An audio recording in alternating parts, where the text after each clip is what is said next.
ब्रह्मश्चार्थेष्वभिज्ञस्वराट् तेने ब्रह्महृदाय आदिकवये मुह्यन्ति यं सूरयः तेजो वारिमृदां यथा विनिमयो यत्र त्रिसर्गो मृषा धाम्ना स्वेन सदा निरस्तकुहकं सत्यं परं धीमहि निगमकल्पतरोर्गलितं फलं शुकमुखादमृतद्रवसंयुतम् पिबत भागवतं रसमालयं मुहुरहो रसिकाः भुवि भावुकाः दारिद्र्यदुःखज्वरदाहितानां मायापिशाची परिमर्दितानां संसारसिन्धौ परिपातितानां क्षेमाय वै भागवतं प्रगर्जति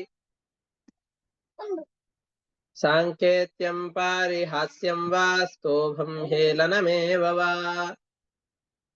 वैकुण्ठनामग्रहणम् अशेषाघहरं विदुः श्रीगुरुभ्यो नमः हरि ओಂ ಇಲ್ಲಿಯವರೆಗಿನ ಪಾಠದಲ್ಲಿ ಬೇಸಿಗೆಯ ಕಾಲದಲ್ಲಿ ಬಹಳಷ್ಟು ಬಿಸಿಲಿನಿಂದ ಬಳಲಿದಂತಹ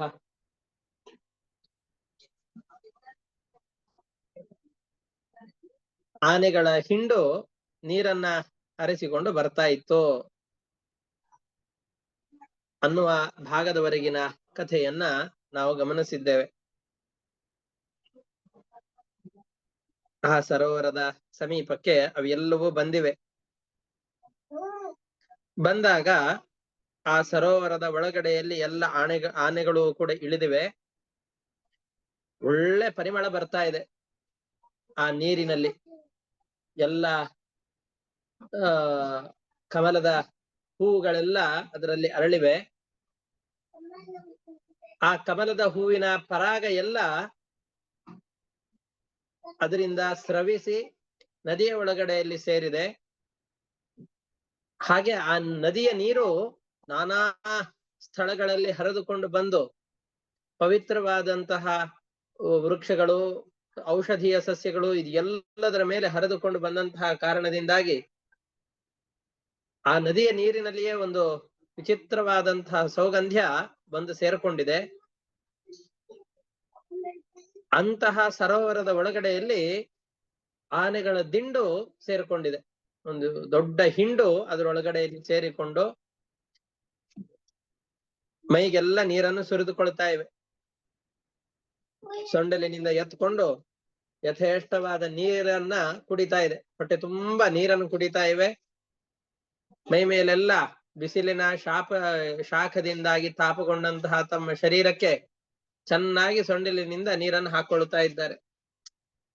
ನಮಗೆ ಬಹಳಷ್ಟು ದಿವಸಗಳ ಮೇಲೆ ಯಾವುದೋ ಒಂದು ನದಿ ತೀರಕ್ಕೆ ಹೋಗಿ ನದಿಯಲ್ಲಿ ಕುಳಿತುಕೊಳ್ಳುವ ಅವಕಾಶ ಸಿಕ್ತು ಅಂತಂದ್ರೆ ಯಾರಾದ್ರೂ ಗದರಿಸಿ ಹೊರಗೆ ಹೋಗು ಅನ್ನೋವರೆಗೂ ನಮಗೆ ಆ ನೀರಿನಿಂದ ಬಿಡ್ಲಿಕ್ಕೆ, ನೀರಿನಿಂದ ಹೊರಗಡೆ ಬರ್ಲಿಕ್ಕೆ ಮನಸ್ಸಾಗೋದಿಲ್ಲ.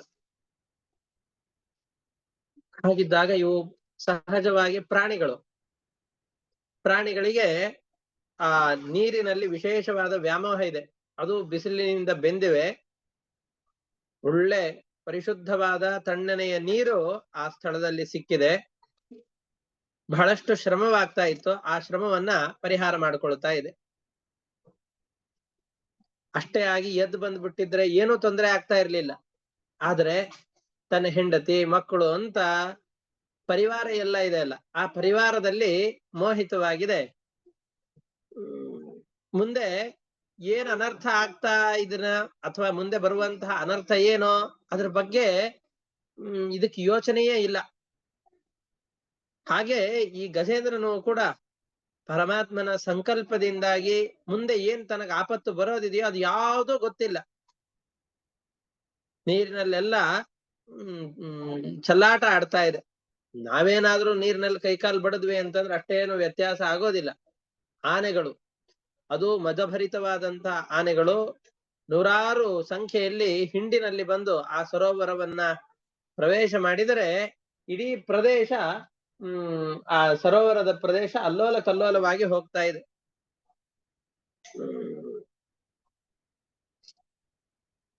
ಅದು ನೀರಿನಲ್ಲಿ ಸಂಚಾರ ಮಾಡಿಕೊಂಡು ತನ್ನ ಸೊಂಡಿಲಿನಿಂದ ತಂಪಾದ ನೀರನ್ನ ತೆಗೆದುಕೊಳ್ತಾ ಇದೆ. ತನ್ನ ಹೆಣ್ಣಾನೆಗಳು ಯಾವ್ದಿದೆಯೋ ಅದರ ಮೇಲೆ, ತನ್ನ ಮರಿಯಾನೆಗಳು ಯಾವ್ದಿದೆಯೋ ಅದು ಎಲ್ಲದರ ಮೇಲೆ ತನ್ನ ಸೊಂಡಿಲಿನಿಂದ ನೀರನ್ನ ಹಾಕ್ತಾ ಇದೆ. ಅವಕ್ಕೆಲ್ಲ ಬಹಳ ಸಂತೋಷ. ಹೆಣ್ಣಾನೆಗಳಿಗೆ, ಮರಿಯಾನೆಗಳಿಗೆ ನಮ್ಮಪ್ಪ ಈ ರೀತಿಯಾಗಿ ಮಾಡ್ತಾ ಇದ್ದಾನೆ, ನನ್ನ ಗಂಡ ಈ ರೀತಿಯಾಗಿ ಮಾಡ್ತಾ ಇದ್ದಾನೆ ಅಂತ ಬಹಳ ಸಂತೋಷ ಪಟ್ಟಿವೆ ಅವು. ವಿಗಾಹ್ಯ ತಸ್ಮಿನ್ನಮೃತಾಂಬು ನಿರ್ಮಲಂ ಹೇಮಾರವಿಂದೋತ್ಪಲ ರೇಣುವಾಸಿತಂ ಪಪೌ ನಿಕಾಮಂ ನಿಜ ಪುಷ್ಕರೋದ್ಧೃತಂ ಆತ್ಮಾನಮದ್ಭಿಃ ಸ್ನಪಯನ್ ಗತಕ್ಲಮಃ. ಗತಕ್ಲಮಃ ಅವುಗಳಲ್ಲಿರುವಂತಹ ವೇದನೆ ಕಡಿಮೆಯಾಗಿದೆ, ಬೇಸಿಗೆಯ ತಾಪ ಕಡಿಮೆಯಾಗಿದೆ. ಯಾಕೆ ಅಂದ್ರೆ ತಮ್ಮ ನೀಳವಾದಂತಹ ಈ ಸೊಂಡಿಲಿನಿಂದ ನೀರನ್ನ ಸೆಳೆದುಕೊಂಡು ಕುಡಿತಾ ಇವೆ, ಮೈ ಮೇಲೆ ಹಾಕಿಕೊಳ್ತಾ ಇದೆ. ಅದು ಎಂಥದ್ದು ಅನಿವಾರ್ಯ ಅಂತ ಬಹಳ ಬಿಸಿಲಾದಾಗ ಕುಡಿಬೇಕಾದ ಒಗರು ನೀರೋ ಅಥವಾ ಸಪ್ಪೆಯಾದ ನೀರೋ ಆ ಥರದ್ದಲ್ಲ. ಹೊರತಾಗಿ ಶುದ್ಧವಾದಂತಹದ್ದು, ಅಂತಹ ಶುದ್ಧವಾದಂತಹ ನೀರನ್ನ ಕುಡಿತಾ ಇವೆ. ವಿಗಾಹ್ಯ ತಸ್ಮಿನ್ ಅಮೃತಾಂಬು ನಿರ್ಮಲಂ ಹೇಮಾರವಿಂದೋತ್ಪಲ ರೇಣುವಾಸಿತಂ. ಅನೇಕ ಕಮಲ, ನೇದಿಲೆ ಹೂಗಳು ಇವುಗಳ ಕಣಗಳೆಲ್ಲ ಆ ನೀರಿನಲ್ಲಿ ಸೇರ್ಕೊಂಡಿದೆ, ಅದರ ಪರಾಗವೂ ಸೇರ್ಕೊಂಡಿದೆ. ಮೊದಲಿಗೆ ಪರಿಶುದ್ಧವಾದ ನೀರು, ಅದರಲ್ಲೂ ಕೂಡ ಈ ಮದುವೆಗೆ ಒಳಗಡೆ ಬರಬೇಕಾದ್ರೆ ಪನ್ನೀರನ್ನು ಸೇರಿಸ್ತಾರಲ್ಲ, ಒಳ್ಳೆ ಸುಗಂಧ ದ್ರವ್ಯಗಳನ್ನು ಸೇರಿಸಿ, ಹಾಗೆ ಒಳ್ಳೆ ಸುಗಂಧ ಭರಿತವಾದ ದ್ರವ್ಯಗಳನ್ನು ಅದರಲ್ಲಿ ಸೇರಿಕೊಂಡಿದೆ, ಸಹಜವಾಗಿ ಸೇರ್ಕೊಂಡಿವೆ. ಅಂತಹ ಶುದ್ಧವಾದ ನೀರನ್ನ ಬೇಸಿಗೆ ಕಾಲದಲ್ಲಿ ಸುತ್ತಾಡಿ ಬಂದವರಿಗೆ ತಣ್ಣನೆಯ ಗಡಿಗೆ ನೀರು ಸಿಕ್ತು ಅಂತಂದು ಹೇಳಿದರೆ ಕುಡಿಲಿಕ್ಕೆ ಎಷ್ಟು ಸಂತೋಷ ಆಗ್ಬೇಕು. ಹಾಗೆ ಇವುಗಳೆಲ್ಲ ಶುದ್ಧವಾದ ನೀರು ಸಿಕ್ಕಾಗ ಅದನ್ನ ಚೆನ್ನಾಗಿ ಭೋಗ ಮಾಡ್ತಾ ಇವೆ. ಸ್ವಪುಷ್ಕರೇಣೋದ್ಧೃತ ಶೀಕರಾಂಬುಭಿಃ ನಿಪಾಯಯನ್ ಸಂಸ್ನಪಯನ್ ಯಥಾ ಗೃಹಿ. ಗೃಹಸ್ಥರಾದ ನಾವೆಲ್ಲ ನಮಗೆ ಏನಾದ್ರೂ ಸಂಪತ್ತು ಸಿಕ್ತು ಅಂತಂದ್ರೆ ಸ್ವಲ್ಪ ಸಿಕ್ಕಂತಹ ಸಂಪತ್ತಿನಲ್ಲೇ ತೃಪ್ತಿ ಪಡೋದಿಲ್ಲ. ಇವ್ರಿಗ್ ಮಾಡ್ಬೇಕು ಅವ್ರಿಗ್ ಮಾಡ್ಬೇಕು ಅಂತ ಅನ್ಕೊಂಡು ಇನ್ನೊಬ್ಬರ ಆರೈಕೆಯಲ್ಲಿ ನಮ್ಮ ಇಡೀ ಜೀವನ ವ್ಯರ್ಥವಾಗಿ ಹೋಗತ್ತಲ್ಲ. ಹಾಗೆ ಇದು ಕೂಡ ತಾವು ಬಂದಿದ್ದೇವೆ, ಎಲ್ಲರಿಗೂ ಸೊಂಡ್ಲಿದೆ, ಎಲ್ಲವಕ್ಕೂ ಕೂಡ ಮೈ ಮೇಲೆ ನೀರ್ ಹಾಕೊಳ್ಳಿ ಗೊತ್ತಿದೆ, ಎಲ್ಲವೂ ಹಾಕೊಂಡಿದೆ, ಮುಗೀತು, ಬೇಸಿಗೆ ತಾಪ ಕಳೀತು, ಹೋಗೋಣ ಅಂತ ವಾಪಸ್ ಹೋಗ್ಬೇಕಲ್ಲ, ಹೋಗ್ಲಿಲ್ಲ. ಅವು ಅಲ್ಲೇ ನಿಂತ್ವು. ಈ ದೊಡ್ಡ ಆನೆ ನನ್ನ ಕರ್ತವ್ಯ ಇದು ಅಂತ ಭಾವಿಸಿಕೊಂಡು ಆ ತನ್ನ ಹೆಣ್ಣು ಆನೆಗಳು ಯಾವ್ದಿತ್ತೋ ಅದರ ಮೇಲೆ, ಮಕ್ಕಳ ಮೇಲೆ ತನ್ನ ಸೊಂಡಿಲಿನಿಂದ ನೀರನ್ನ ಹಾಕ್ಲಿಕ್ಕೆ ಶುರು ಮಾಡ್ತು. ಅಲ್ಲಿಗೆ ಅದು ವಿಹಾರ ಆಯ್ತು. ವಿಹಾರ ಮಾಡ್ಲಿಕ್ಕೆ ಶುರುವಾಗಿ ಈ ಸರೋವರದಲ್ಲಿ ಅನೇಕ ಜಲಚರಗಳಿರತ್ತೆ, ಅವುಗಳ ಜೀವನಕ್ಕೆ ನಮ್ಮ ಜೀವನ ತೊಂದರೆ ಆಗತ್ತೆ ಅನ್ನೋದನ್ನು ಮರೆತು ಬಿಟ್ಟು ಜೋರಾಗಿ ಘರ್ಜನೆ ಮಾಡಿಕೊಂಡು ಮುಂದೆ ಏನು ನಮಗೆ ಅನರ್ಥ ಆಗ್ತಾ ಇದೆಯೋ ಅದರ ಬಗ್ಗೆ ಯೋಚನೆಯೇ ಇಲ್ಲದೇನೆ ನಾವೆಲ್ಲ ಹೇಗೆ ಬದುಕ್ತಾ ಇರ್ತೇವೋ ಹಾಗೆ ಆನೆ ಮುಂದೆ ಬರುವಂತಹ ಅನರ್ಥದ ಯೋಚನೆಯೂ ಇಲ್ಲದೇನೆ ಆ ಸರೋವರದಲ್ಲಿ ವಿಹಾರ ಮಾಡ್ತಾ ಇವೆ. ತನ್ನ ಹೆಣ್ಣಾನೆ ಮರಿಯಾನೆಗಳ ಜೊತೆಯಲ್ಲಿ ವಿಹಾರ ಮಾಡ್ತಾ ಇವೆ. ಘೂರ್ಣನ್ ಕರೇಣೋ ಕಲಭಾಶ್ಚ ದುರ್ಮದೋ ನಾಚಷ್ಟ ಕೃಚ್ಛ್ರಂ ಕೃಪಣಃ ಅಜಮಾಯಯ. ಭಗವಂತನ ಮಾಯೆಗೆ ಒಳಗಾಗಿ ತಂದು ಮುಗಿದ ತಕ್ಷಣ ವಾಪಸ್ ಎದ್ದು ಬರದೇನೆ ಅಲ್ಲಿಯೇ ನಿಂತುಕೊಂಡು ವಿಹಾರ ಮಾಡ್ಲಿಕ್ಕೆ ಪ್ರಾರಂಭ ಮಾಡಿದೆ. ಆ ಸಂದರ್ಭದಲ್ಲಿ ಪರಮಾತ್ಮನ ಇಚ್ಛೆಯಿಂದ ಇದು ಯಾಕಲ್ಲಿ ಮೊಸಳೆ ಬಂತು, ಈ ರಾಜ ಯಾಕಲ್ಲಿಗೆ ಹೋದ, ಆನೆ ಯಾಕೆ ಹುಟ್ಟದ, ಈ ಎಲ್ಲ ಕಥೆಗಳನ್ನು ಮುಂದೆ ಹೇಳ್ತಾರೆ. ಅವನ ಜನ್ಮಾಂತರದ ಕಥೆ ಏನು, ಈ ಮೊಸಳೆ ಯಾರು, ಇದೆಲ್ಲರ ಕಥೆಯನ್ನು ಮುಂದೆ ಹೇಳೋರಿದ್ದಾರೆ, ಅದು ಬೇರೆ. ಆ ಸಂದರ್ಭಕ್ಕೆ ಭಗವದ್ ಇಚ್ಛೆಗೆ ಅನುಗುಣವಾಗಿ ಒಂದು ಬಲಿಷ್ಠವಾದಂತಹ ಮೊಸಳೆ, ಈ ಆನೆ ಎಷ್ಟು ಬಲಿಷ್ಠವಾಗಿದೆಯೋ ಅಷ್ಟೇ ಬಲಿಷ್ಠವಾದಂತಹದ್ದು. ಅಂದ್ರೆ ಆನೆಯನ್ನ ಸೆಳೆದು ಹಿಡಿಬೇಕು ಅಂತಂದ್ರೆ, ಇಂತಹ ಬಲಿಷ್ಠವಾದ ಆನೆಯನ್ನ ಹಿಡಿದು ಸೆಳಿಬೇಕು ಅಂದ್ರೆ ಆ ಮೊಸಳೆ ಎಷ್ಟು ಬಲಿಷ್ಠವಾಗಿರ್ಬೇಕು. ಅಂತಹ ಮೊಸಳೆ ರೋಷದಿಂದ ಬಂದು ಅವನ ಕಾಲನ್ನು ಕಚ್ತಾ ಇದೆ. ಯಾಕಿದಕ್ಕೂ ರೋಷ ಬಂತು?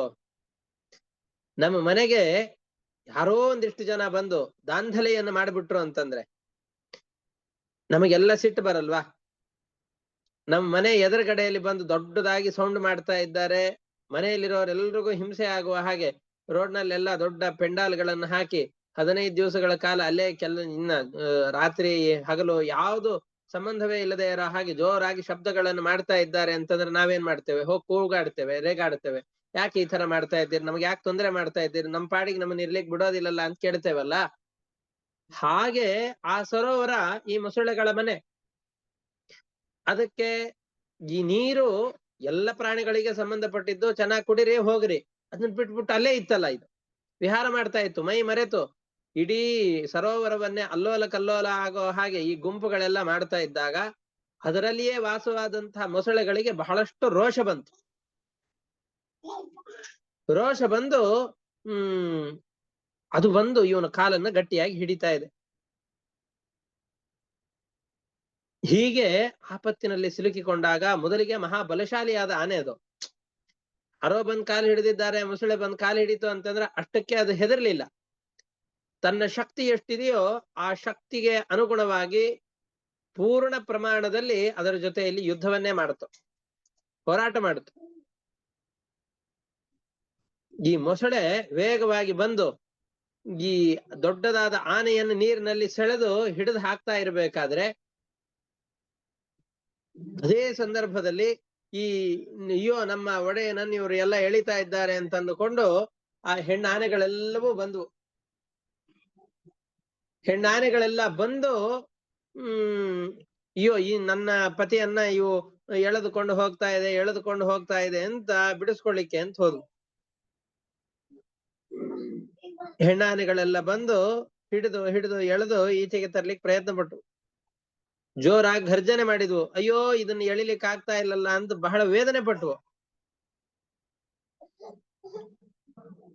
ತಥಾತುರಂ ತಂ ತತ್ರ ಕಶ್ಚಿನ್ ನೃಪ ಜೈವ ಚೋದಿತೋ ಗ್ರಾಹೋ ಬಲಿಯಾಂಶ್ಚರಣೇರುಷಾಗ್ರಹೀತ್. ಬಹಳ ಕೋಪದಿಂದಾಗಿ ಆ ಆನೆಯ ಕಾಲನ್ನ ಹಿಡಿತದು. ಯದೃಚ್ಛಯೈವಂ ವ್ಯಸನಂ ಗತೋ ಗಜೋ ಯಥಾ ಬಲಂ ಸೋತಿ ಬಲೋ ವಿಚಕ್ರಮೇ. ಈಗ ಆಪತ್ತಿನಲ್ಲಿ ಸಿಲುಕಿದಾಗ ಮಹಾಬಲಶಾಲಿಯಾದಂತಹ ಆನೆ ತನ್ನ ಶಕ್ತಿಗೆ ಅನುಗುಣವಾಗಿ ಚೆನ್ನಾಗಿ ಹೋರಾಟ ಮಾಡ್ತು. ಮೊಸಳೆಗೆ ನೀರಿನಲ್ಲಿ ಬಲ ಜಾಸ್ತಿ. ನೀರಿನ ಒಳಗಡೆಯಲ್ಲಿ ಆನೆಯನ್ನು ಎಳಿತಾ ಇದೆ, ತಮ್ಮ ಒಡೆಯನನ್ನ ಒಳಗಡೆ ಎಳಿತಾ ಇದೆ ಅಂತ ಅವುಗಳಿಗೆಲ್ಲ ಗೊತ್ತಾಗ್ತಾ ಇದ್ದ ಹಾಗೆ ತಾವು ಕೂಡ ಅದನ್ನ ರಕ್ಷಣೆ ಮಾಡ್ಬೇಕು ಅಂತ ಪ್ರಯತ್ನ ಪಟ್ಟು ಜೋರಾಗಿ ಹತ್ವು, ಕೆನೆದ್ವು ಅಂತ ಜೋರಾಗಿ ಇದು ಹುಂಕಾರವನ್ನು ಮಾಡಿದ್ವು, ಘರ್ಜನೆ ಮಾಡಿದ್ವು, ಘೀಳಿಟ್ವು. ಆದರೆ ಎಷ್ಟು ಪ್ರಯತ್ನ ಪಟ್ರು ಆನೆಯನ್ನ ವಾಪಸ್ ಎಳಿಲಿಕ್ಕೆ ಆಗಲೇ ಇಲ್ಲ. ತಥಾತುರಂ ಯೂಥಪತಿಂ ಕರೇಣವೋ ವಿಕೃಷ್ಯಮಾಣಂ ತರಸಾ ಬಲೀಯಸಾ ವಿಚುಕ್ರುಷುರ್ದೀನ ಧಿಯೋ ಪರೇ ಗಜಾಃ ಪಾರ್ಷ್ಣಿಗ್ರಹಾಸ್ತಾರಯಿತುಂ ನ ಚಾಶಕನ್. ಪಕ್ಕದಲ್ಲಿದ್ದಂತಹ ಆನೆಗಳು ಯಾವುದಕ್ಕೂ ಇದನ್ನ ಎಳೆದು ಹೊರಗಡೆ ಹಾಕ್ಲಿಕ್ಕೆ ಸಾಧ್ಯವೇ ಆಗಲಿಲ್ಲ. ದ್ವಂದ್ವ ಯುದ್ಧ ಮಾಡ್ತಾ ಇದ್ವು. ಬಲಿಷ್ಠವಾದ ಆ ಗಜೇಂದ್ರ ಮತ್ತು ಮೊಸಳೆ ಎರಡೂ ಕೂಡ ಜೋರಾಗಿ ಯುದ್ಧವನ್ನು ಮಾಡ್ತಾ ಇವೆ. ಆನೆಗಳೆಲ್ಲ ಎಷ್ಟೋ ಆನೆಗಳು ಸತ್ತು ಹೋಗ್ಬಿಟ್ಟು, ಅಂದ್ರೆ ಅವರ ಆಯುಷ್ಯ ಮುಗಿದೋಯ್ತು. 1000 ವರ್ಷಗಳ ಕಾಲ ಈ ಆನೆ ಮತ್ತು ಮೊಸಳೆ ಇವು ಎರಡೂ ಯುದ್ಧವನ್ನು ಮಾಡ್ತಾ ಇವೆ.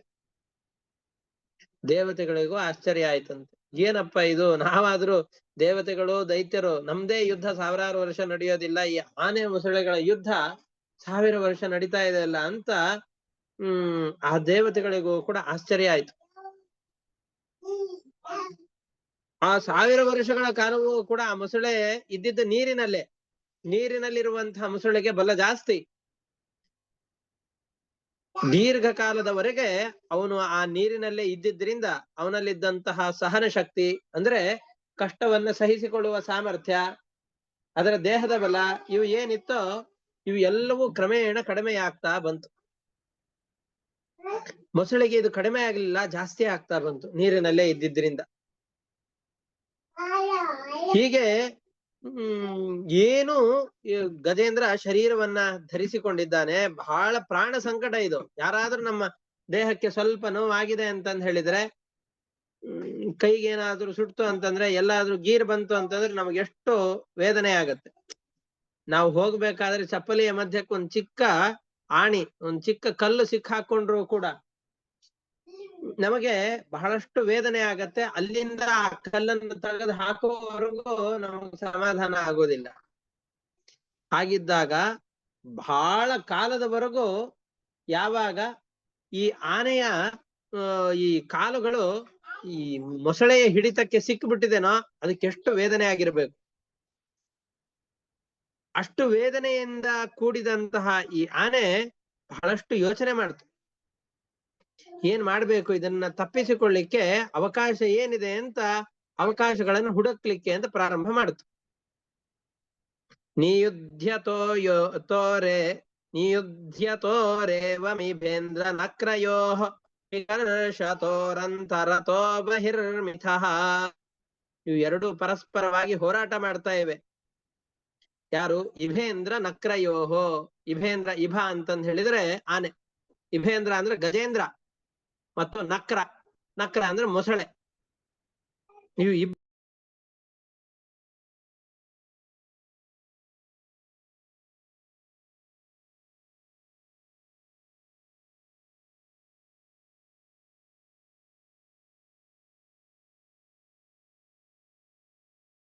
ಒಂದೇ ನಿಮಿಷ ನಾ ಮತ್ತೆ ಸೇರ್ತೇನೆ. ಒಂದೇ ನಿಮಿಷ.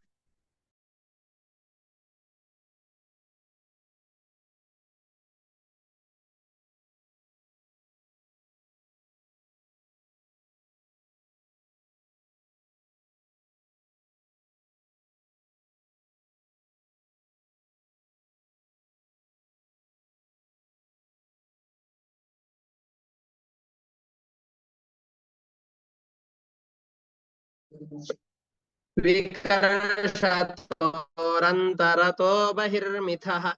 ಇಬ್ರು ಕೂಡ ಪರಸ್ಪರವಾಗಿ ಕಾದಾಡ್ತಾ ಇದ್ದಾರೆ. 1000 ವರ್ಷಗಳ ಕಾಲ ಕಳೆದು ಹೋಗಿದೆ ಅಂತೆ. ಇವರಿಬ್ರು ಯುದ್ಧ ಮಾಡ್ತಾ ಮಾಡ್ತಾ ಮಾಡ್ತಾ 1000 ವರ್ಷಗಳು ಕಳೆದು ಹೋಗಿವೆ. ಸಮಾಸ್ ಸಹಸ್ರಂ ಹ್ಯಗಮನ್ ಮಹೀಪತೆ ಸಪ್ರಾಣಯೋಶ್ಚಿತ್ರಮಸಾಂ ಚಿತ್ರಂ ಅಮಂಸತ ಅಮರಾಹ. ದೇವತೆಗಳೆಲ್ಲ ಇದು ಆಶ್ಚರ್ಯ ಅಂತ ಅವರೆಲ್ಲ ಮನಸ್ಸಿನಲ್ಲಿ ಯೋಚನೆ ಮಾಡಿದರಂತೆ.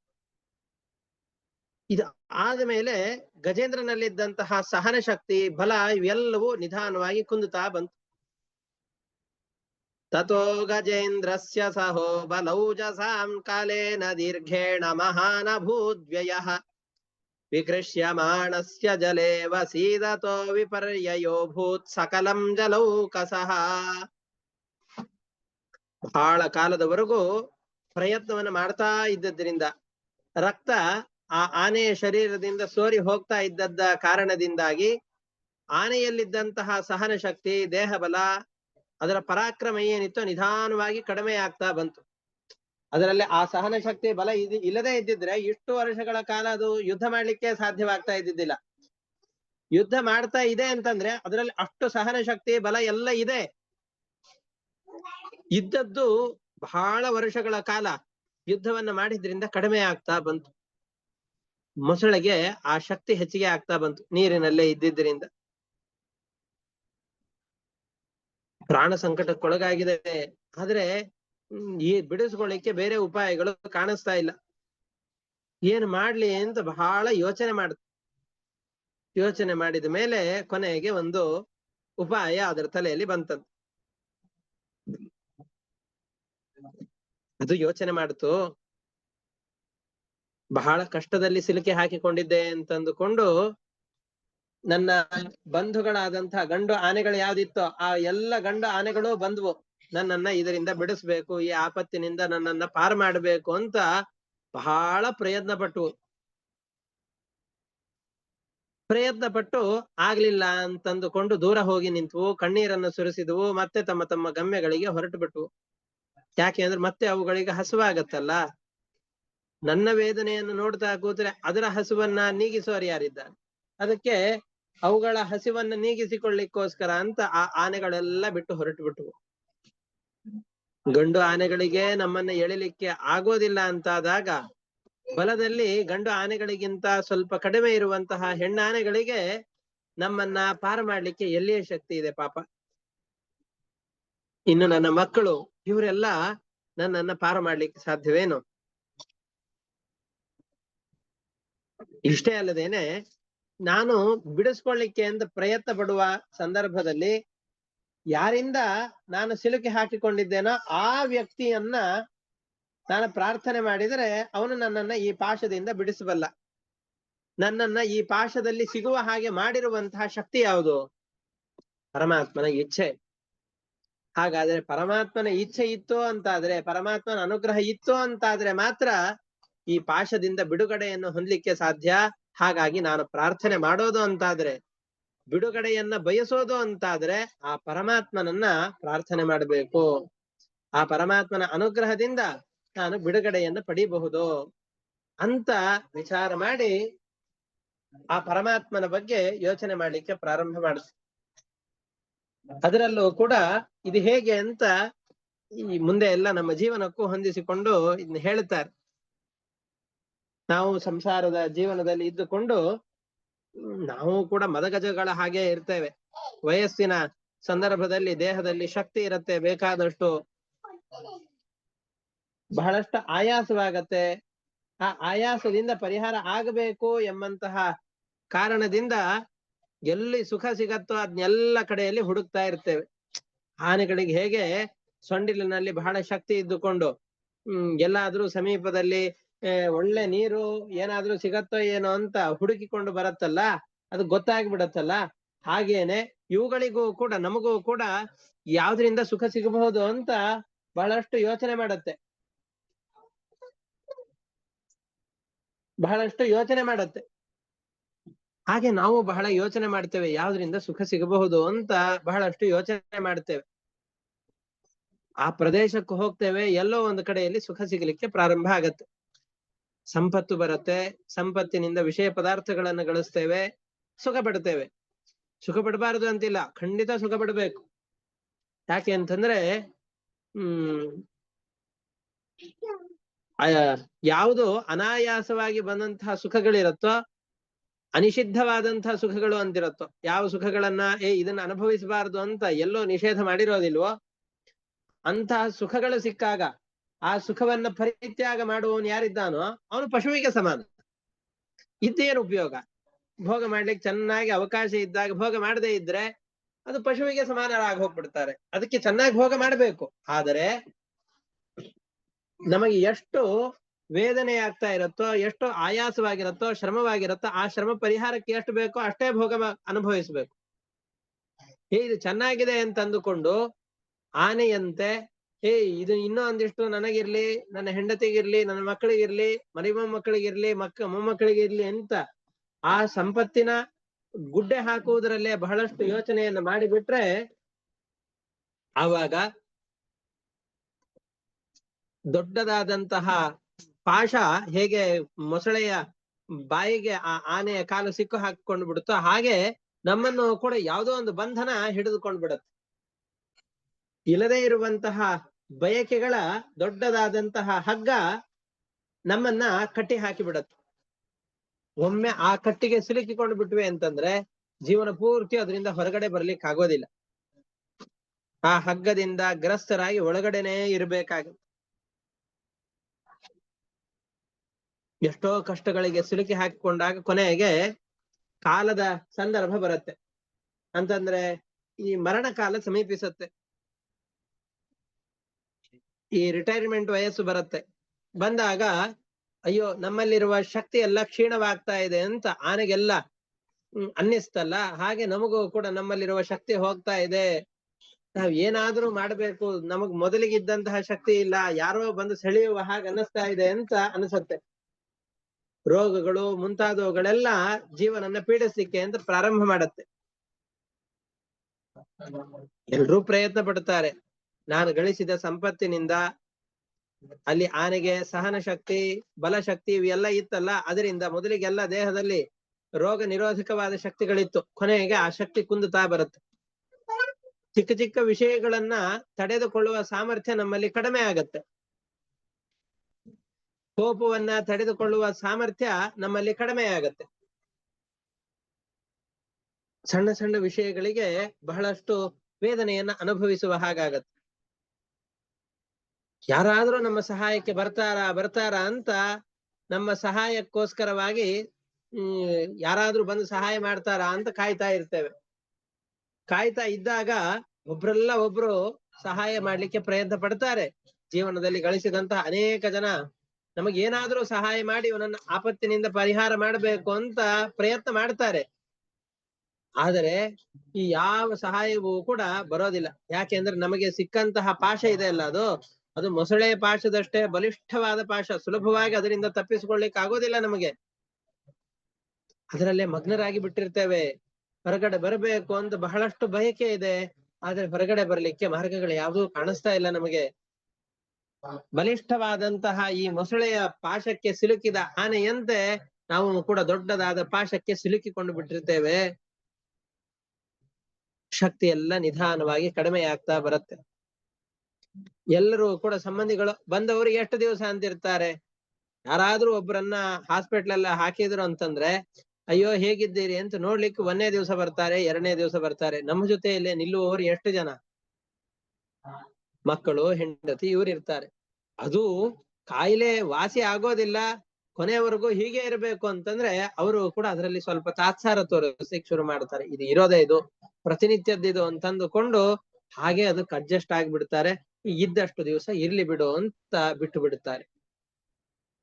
ಹಾಗೆಯೇ ಈ ಆನೆಯಂತೆ ನಾವು ಕೂಡ ಬಹಳಷ್ಟು ಜೀವನದಲ್ಲಿ ಮಗ್ನರಾಗಿ ಬಿಟ್ಟಿರ್ತೇವೆ. ಆಮೇಲೆ ಯೋಚನೆ ಮಾಡ್ತೇವೆ, ಅಲ್ಲ ನಾವು ಈ ಪಾಶದಿಂದ ಬಿಡಿಸ್ಕೊಳ್ಳಿಕ್ಕೆ ಏನ್ ಮಾಡಬೇಕಾಗಿತ್ತು, ಏನ್ ಮಾಡ್ಬೇಕು ಅಂತ ಯೋಚನೆ ಬರುತ್ತೆ.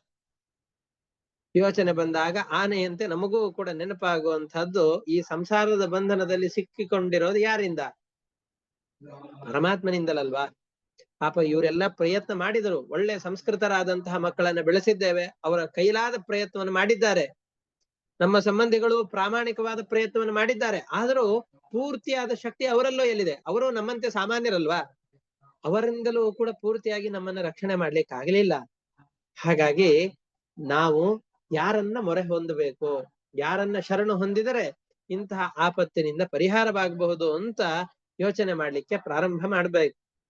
ಮಾಡಿದಾಗ ನಾವು ಈ ಸಂಸಾರದಲ್ಲಿ ಬಂದಿರುವಂತಹದ್ದು ಪರಮಾತ್ಮನಿಂದ, ಆದ್ದರಿಂದ ನಮಗೆ ರಕ್ಷಕನಾದವನು ಅವನೇ ಅಂತ ತಿಳಿದುಕೊಂಡು ಪರಮಾತ್ಮನ ಆರಾಧನೆಯಲ್ಲಿ ವಿಶೇಷವಾದ ಪ್ರಯತ್ನವನ್ನು ಮಾಡಬೇಕು ಅಂತ ಈ ಸಂದೇಶದಿಂದ ತಿಳಿದುಕೊಳ್ಳಬಹುದು. ಅದನ್ನೇ ಹೇಳ್ತಾ ಇದ್ದಾರೆ, ನಮಾಂ ಇಮೆ ಜ್ಞಾತಯ ಆತುರಂ ಗಜಾಹ ಕುತಃ ಕರಿಣ್ಯಃ ಪ್ರಭವಂತಿ ಮೋಚಿತುಂ.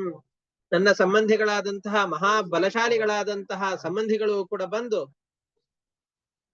ಬಿಡಿಸ್ಲಿಕ್ಕೆ ಸಮರ್ಥರಾಗ್ಲಿಲ್ಲ, ಇವರೇ ಆಗ್ಲಿಲ್ಲ ಅಂತಾದಾಗ ಕುತಃ ಕರಿಣ್ಯಃ ಪ್ರಭವಂತಿ ಮೋಚಿತುಂ. ಬೇಕಾದಷ್ಟು ದುಡ್ಡಿನ ಸಂಪತ್ತಿದೆ, ಅತ್ಯಂತ ಪ್ರಭಾವಿಗಳಾದಂತಹ ವೈದ್ಯರನ್ನ ಪರೀಕ್ಷೆಗೆ ಅಂತ ಕರೆದಿದ್ದೇವೆ, ಆದ್ರೂ ನೋಡ್ಬೇಕು ನಮ್ ಕೈಯಲ್ಲೂ ಎಲ್ಲ ಇಲ್ಲ ಅಂತ ಹೇಳ್ತಾರೆ. ನಮ್ಮ ಪ್ರಯತ್ನವನ್ನ ಅಷ್ಟೇ ಮಾಡ್ತೇವೆ, ಉಳಿದದ್ದು ದೇವ್ರ ಮೇಲೆ ಭಾರ ಹಾಕಿ ಅಂತ ಎಷ್ಟೋ ಜನ ಹೇಳೋದನ್ನ ಕೇಳಿರ್ತೇವೆ ನಾವು. ಹೀಗಿದ್ದಾಗ ಕುತಃ ಕರಿಣ್ಯಃ ಪ್ರಭವಂತಿ ಮೋಚಿತುಂ. ನಮ್ಮ ಸಂಪತ್ತು, ಉಳಿದ ನಾವು ಗಳಿಸಿದಂತಹ ಭೌತಿಕವಾದ ಅಲ್ಪ ಸಂಪತ್ತುಗಳು ನಮ್ಮನ್ನ ಈ ಕಷ್ಟದಿಂದ ಪರಿಹಾರ ಮಾಡ್ಲಿಕ್ಕೆ ಹೇಗೆ ತಾನೇ ಸಾಧ್ಯ? ನಾವು ಈ ಬಂಧನದಲ್ಲಿ ಸಿಲುಕಿ ಹಾಕಿಕೊಂಡಿರೋದು ಯಾರಿಂದ? ಪರಮಾತ್ಮನಿಂದ. ಗ್ರಾಹೇಣ ಪಾಶೇನ ವಿಧಾತುರಾವೃತೋಪ್ಯಹಂ ಚ ತಂ ಯಾಮಿ ಪರಂಪರಾಯಣಂ.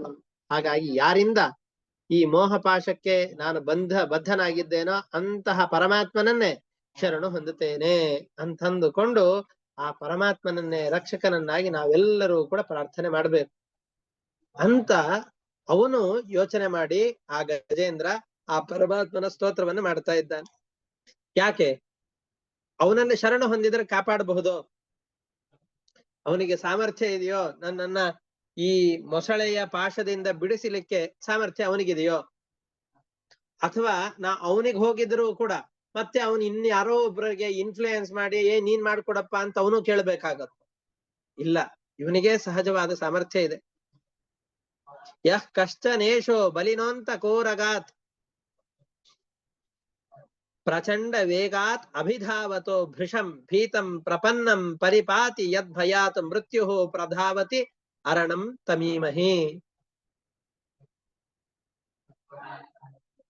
ನಾವೆಲ್ಲ ಪರಮಾತ್ಮನನ್ನ ಶರಣು ಹೊಂದಬೇಕು ಅಂತ ಹೇಳ್ತಾರೆ. ಯಾಕೆ? ನಮಗೆ ಸೂರ್ಯ ಪ್ರತಿ ದಿವಸ ಬೆಳಕನ್ನು ಕೊಡ್ತಾ ಇದ್ದಾನೆ, ಗಾಳಿ ನಿರಂತರವಾಗಿ ಬೀಸ್ತಾ ಇದೆ, ಮೋಡಗಳೆಲ್ಲ ಕಾಲ ಕಾಲಕ್ಕೆ ಮಳೆಯನ್ನು ಸುರಿಸ್ತಾ ಇರುತ್ತೆ, ಭೂಮಿ ಬೆಳೆಯನ್ನ ಬೆಳೀತಾ ಇರುತ್ತೆ. ಯಾರಿಂದ ಇದು? ಭೀಷಾಸ್ಮಾದ್ವಾತಃ ಪವತೆ ಭೀಷಾ ಉದೇತಿ ಸೂರ್ಯಃ ಭೀಷಾ ಅಸ್ಮಾದಿಂದ್ರಶ್ಚ ವಾಯುಶ್ಚ ಮೃತ್ಯುರ್ಧಾವತಿ ಪಂಚಮ ಇತಿ. ಭೀಷಾ ಅಸ್ಮಾತ್ ಅಗ್ನಿಶ್ಚ ಇಂದ್ರಶ್ಚ. ಅಸ್ಮಾತ್ ಭೀಷಾ, ಈ ಪರಮಾತ್ಮನ ದೆಸೆಯಿಂದ ಉಂಟಾದ ಹೆದರಿಕೆಯಿಂದ, ಅಗ್ನಿಶ್ಚ ಇಂದ್ರಶ್ಚ, ಅಗ್ನಿ ಇಂದ್ರ ಇವರೇ ಮೊದಲಾದಂಥ ಎಲ್ಲ ದಿಕ್ಪಾಲಕರು ಕೂಡ ತಮ್ಮ ತಮ್ಮ ಕೆಲಸವನ್ನು ಮಾಡ್ತಾ ಇದ್ದಾರೆ. ಅಷ್ಟೇ ಅಲ್ಲ, ಯಾರೋ ಒಬ್ಬನ ಅಂತ್ಯಕಾಲ ಸಮೀಪಿಸಿದೆ ಅಂತಂದ್ರೆ ಯಮದೇವರು ಕೂಡ ಅಯ್ಯೋ ಕರುಣೆಯಿಂದ ಹೋಗ್ಲಿ ಬಿಡಪ್ಪ, ಇನ್ನೂ 1 ವರ್ಷ ಬದುಕು ಬಿಡ್ಲಿ, ಬೇಕಾದಷ್ಟು ಸಂಪತ್ತನ್ನು ಗಳಿಸಿದ್ದಾನೆ, ಇನ್ನೂ 1-2 ವರ್ಷ ಆ ಮನೆಯಲ್ಲೇ, ಈಗ ತಾನೇ ವಾಸ್ತು ಕೆಲಸ ಎಲ್ಲ ಮುಗಿಸಿದ್ದಾನೆ, ಇನ್ನೂ 1-2 ವರ್ಷ ಆ ಮನೆಯಲ್ಲಿ ಇರ್ಲಿ ಅಂತ ಇರ್ಲಿಕ್ ಬಿಡೋದಿಲ್ಲ, ಬಂದು ಸೆಳ್ಕೊಂಡು ಹೋಗ್ಬಿಡ್ತಾರೆ. ಅವ್ರಿಗೂ ಕರುಣೆ ಬಂದು ಇರ್ಲಿ ಬಿಡೋ ಅಂತ ಅನ್ನೋದು ಅಂತಾದ್ರೂ ಅವ್ರು ಇರ್ಲಿಕ್ ಆಗೋದಿಲ್ಲ. ಯಾಕೆ ಅಂತಂದ್ರೆ ಅವ್ರಿಗೆ ಹೈ ಅಥಾರಿಟಿಯಿಂದ ಆರ್ಡರ್ ಇದೆ, ಅವನ ಕಾಲ ಮುಗೀತು ಅಂತಂದ್ರೆ ಯಾವುದೇ ಪರಿಸ್ಥಿತಿಯಲ್ಲಿದ್ರು ಕರ್ಕೊಂಡು ಹೋಗ್ಬೇಕು. ಹಾಗಾದ್ರೆ ಮೃತ್ಯು ದೇವತೆಯೂ ಕೂಡ, ಯಮದೇವರು ಕೂಡ ಬಂದು ನಮ್ಮಲ್ಲಿ ಬಂದು ನಮ್ಮ ಪ್ರಾಣವನ್ನು ಸೆಳೆದುಕೊಂಡು ಹೋಗೋದು ಯಾರ ಹೆದರಿಕೆಯಿಂದಲೋ ಅಂತಹ ಪರಮಾತ್ಮನನ್ನೇ ಶರಣು ಹೊಂದುತ್ತೇನೆ. ಭಗವಂತನ ಭಯದಿಂದ ಈ ಎಲ್ಲ ದಿಕ್ಪಾಲಕರು ಕೆಲಸವನ್ನು ಮಾಡ್ತಾ ಇದ್ದಾರೆ ಅಂತಾದಾಗ, ಆ ಭಗವಂತನನ್ನ ಮೊರೆ ಹೋದೆ ಅಂತಾದ್ರೆ ನನಗೆ ಬಂದಂತಹ ಮಹಾ ಗಂಡಾಂತರದಿಂದ ಪಾರು ಮಾಡಿಯೇ ಸಿದ್ಧ ಪರಮಾತ್ಮ ಅಂತ ತೀರ್ಮಾನ ಮಾಡ್ತಾ ಇದ್ದಾನೆ. ಅವನು ಮಹಾ ಸಮರ್ಥನಾಗಿದ್ದಾನೆ. ಭೀತಂ ಪ್ರಪನ್ನಂ ಪರಿಪಾತಿ ಯದ್ಭಯಾತ್. ಭೀತಂ ಪ್ರಪನ್ನಂ ಪರಿಪಾತಿ, ಯಾರು ಭಯದಿಂದ, ಪ್ರಪನ್ನಂ ವಿಶೇಷವಾಗಿ ಭಗವಂತನಲ್ಲಿ ಭಕ್ತಿಯನ್ನು ಬೆಳೆಸಿಕೊಂಡವರಿದ್ದಾರೋ ಅವರನ್ನ ಪರಿಪಾತಿ, ರಕ್ಷಣೆ ಮಾಡಿಯೇ ಸಿದ್ಧ. ಯಾಕೆ? ಅಲ್ಲಪ್ಪ ಅವನಿಗೂ ಕೂಡ ನಾನು ಇವನನ್ನ ಸೆಳೆದುಕೊಂಡು ಹೋಗ್ಲೇಬೇಕು ಅಂತ ಬಂದು ನಿಂತಿದ್ದೇನೆ, ನೀನ್ ಯಾರಯ್ಯ ನನ್ ತಡಿಲಿಕ್ಕೆ ಅಂತ ದಿಕ್ಪಾಲಕರು ಕೇಳೋದಿಲ್ವಾ ಅಂತದ್ದು ಇಲ್ಲ. ಇವನ ಆದೇಶದಿಂದಲೇ ಅವ್ರು ಎಲ್ಲರೂ ತಮ್ಮ ತಮ್ಮ ಕೆಲಸದಲ್ಲಿ ನಿರತರಾಗಿದ್ದಾರೆ ಅಂತಾದಾಗ ಅವ್ರು ಹೇಗೆ ಇವನ ಆದೇಶವನ್ನು ಮೀರಿ ಹೋಗ್ಲಿಕ್ಕೆ ಸಾಧ್ಯ? ಇವ್ ನನ್ನನ್ನು ರಕ್ಷಣೆ ಮಾಡ್ಬೇಕು ಅಂತ ಮನಸ್ಸಿನಲ್ಲಿ ಸಂಕಲ್ಪ ಮಾಡಿದ ಅಂತಾದ್ರೆ ನನ್ನ ಕಾಲ ಬಂದಿದ್ರು ಕೂಡ ನನ್ನನ್ನ ರಕ್ಷಣೆ ಮಾಡಿಯೇ ಸಿದ್ಧ. ಇದನ್ನ ಪರೀಕ್ಷಿತ್ ರಾಜನಿಗೆ ಶುಕಾಚಾರ್ಯರು ಹೇಳ್ತಾ ಇದ್ದಾರೆ. ಪರೀಕ್ಷಿತ್ ರಾಜನಿಗೂ ಕೂಡ ಬ್ರಹ್ಮಾಸ್ತ್ರದಿಂದ ಮರಣ ಪ್ರಾಪ್ತವಾಗಿತ್ತು. ಅಶ್ವತ್ಥಾಮಾಚಾರ್ಯರು ಬಿಟ್ಟಂತಹ ಬ್ರಹ್ಮಾಸ್ತ್ರದಿಂದ ತಾಯಿಯ ಗರ್ಭದಲ್ಲಿದ್ದಾಗಲೇನೆ, ಉತ್ತರೆಯ ಗರ್ಭದಲ್ಲಿದ್ದಾಗಲೇನೆ ಮರಣವು ಪ್ರಾಪ್ತವಾಗಿತ್ತು. ಉತ್ತರೆ, ಕುಂತಿ ಇವರೆಲ್ಲ ಬಂದು ಪರಮಾತ್ಮ ನೀನೇ ನಮಗೆ ರಕ್ಷಕ, ನನ್ನನ್ನ ಬೇಕಾದ್ರೆ ಕೊಂದು ಬಿಡು, ಆದ್ರೆ ನನ್ನ ಗರ್ಭದಲ್ಲಿರುವಂತಹ ಶಿಶುವನ್ನ ರಕ್ಷಣೆ ಮಾಡು ಅಂತ ಉತ್ತರೆ ಬಂದು ಅಲವತ್ತುಕೊಂಡಾಗ ಪರಮಾತ್ಮ ಅವಳನ್ನು, ಅವಳ ಗರ್ಭದಲ್ಲಿದ್ದಂತಹ ಶಿಶುವನ್ನು ಸತ್ತು ಬದುಕಿಸಿದಂತಹ ವ್ಯಕ್ತಿ. ಆ ಪರೀಕ್ಷಿತ್ ರಾಜನನ್ನು ಕುರಿತು ಹೇಳ್ತಾ ಇದ್ದಾರೆ, ಭೀತಂ ಪ್ರಪನ್ನಂ ಪರಿಪಾತಿ. ಯಾರು ಭಯದಿಂದ ಪರಮಾತ್ಮನನ್ನ ಶರಣು ಹೊಂದಿದ್ದಾರೋ, ಸಂಸಾರದ ಭಯದಿಂದಾಗಿ, ಈ ಸಾಂಸಾರಿಕ ದುಃಖಗಳಿಂದಾಗಿ ಸಾಕಯ್ಯ ಇದು ಅಂತಂದುಕೊಂಡು ಯಾರು ಪರಮಾತ್ಮನನ್ನ ಮೊರೆ ಹೊಂದಿದ್ದಾರೋ ಅವರನ್ನ ಪರಿಪಾತಿ, ರಕ್ಷಣೆ ಮಾಡಿಯೇ ತೀರ್ತಾನೆ ಪರಮಾತ್ಮ. ಈ ಪರಮಾತ್ಮನ ಹೆದರಿಕೆಯಿಂದಲೇ ಯದ್ ಭಯಾತ ಮೃತ್ಯು ಪ್ರಧಾವತಿ ಅರಣಂ ತಮೀಮಹಿ.